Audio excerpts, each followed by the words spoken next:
Magandang umaga mga kababayan. Itong practice ko na ito. Cisco VRRP. Yan.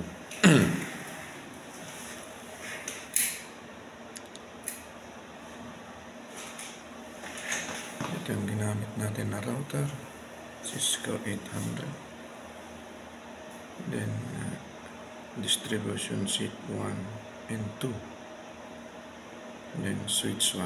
Ito yung isa. Then act as a PC. Cisco 3560. Tuloy-tuloy siya. Pinging. Break natin ano. I-ping natin 888. Itong 888 ito as a loopback dito sa router. Okay, may interface loopback. Ngayon, yung topology niya ito. Bilang 10, 192.168.10, bilang 20, BRRP gateway is 2254. BRRP gateway sa management is 50.254. Ito yung topology natin, ano. Bali, itong 1088 is last 30.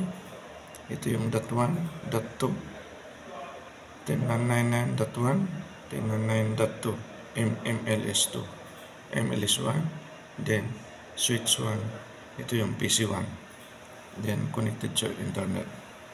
So ngayon, try natin i-ping yung 888.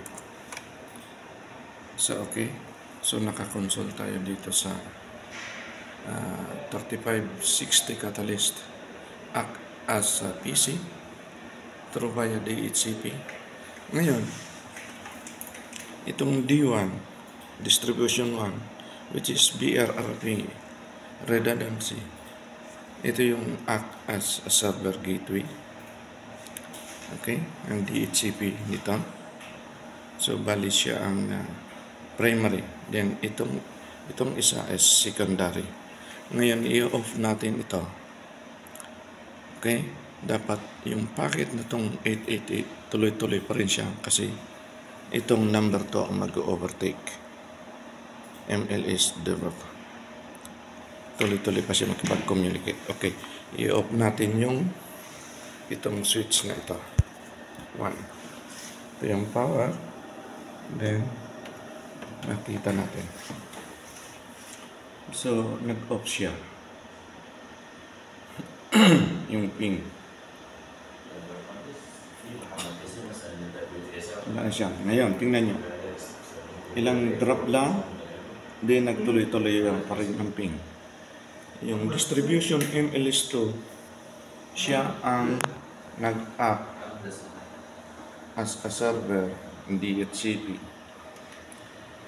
So that the client, itong Catalyst 3560, act as a PC, tuloy-tuloy pa siya browsing through internet. Tingnan nyo naman na kababayan. So napakaganda about BRRP standby protocol of Cisco. Standby protocol. Okay, kalimutan ko lang yung ngayon. Ito yung router na ito. So lalagay natin yung console sa dito. I-check natin kung anong status niya sa BRRP. Okay? So tanggalin natin yung console. Ipunta natin sa switch. So dito, distribution to. Okay? So yung enable natin. Show standby. Show standby brief. So tingnan nyo yung bilang 10. Ito nang as active. Kasi yung isang switch distribution is off. Tingnan nyo yung kaibigan. Okay? So ngayon, ibabalik ko dito sa PC yung console. Dito sa router na to, act as sa PC. So malalaman natin, tuloy-tuloy pa rin yung ping. Okay? Ngayon, ipapower natin itong switch dito sa hintayin natin mag-load siya.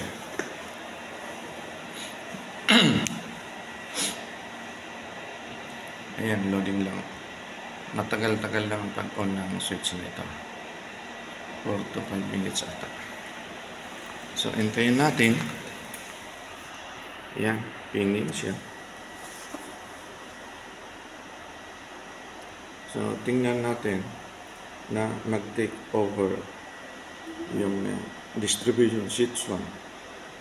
Siya na ang mag-act as master. Babalik siya sa BRRS master. Yung distribution switch 2, yun ang magiging standby again. So, as of now, siya ang master because naka-off yung distribution 1. Okay? Yeah. So, tingnan natin. Habang loading siya, tuloy-tuloy ang ping ng isang PC. Yung switch act siya as a PC. Okay? So, ayan. Tingnan natin mag-load. Medyo matagal lang talaga ito mag-load ng itong switch na ito.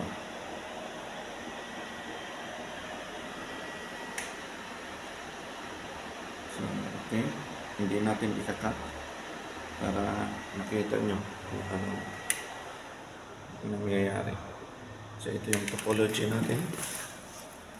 Naka-right lang, pencil right lang siya. So, tuloy-tuloy pa rin ng ping.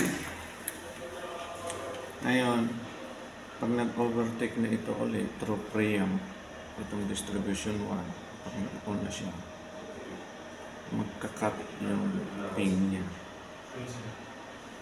Okay? So, malapit na siya mag-load.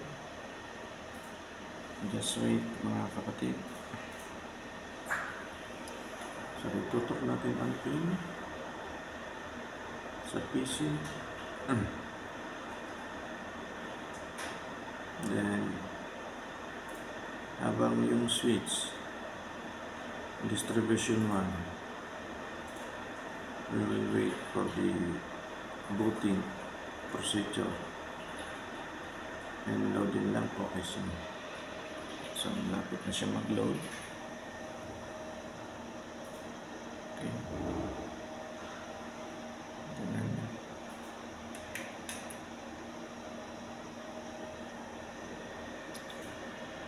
So, pag umilaw itong mga ports niya, ito, for initialization, malapit na yung mag-on, mag-running. So, matagal-tagal lang talaga. Hintayin natin. So, napakaganda ito kasi kung sakali yung distribution switch is nagka-damage, ano?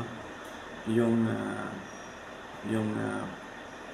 data nyo, yung browser nyo, let's say, yung client nyo, tuloy-tuloy pa rin mag-browse sa internet kahit damage na yung isang distribution switch.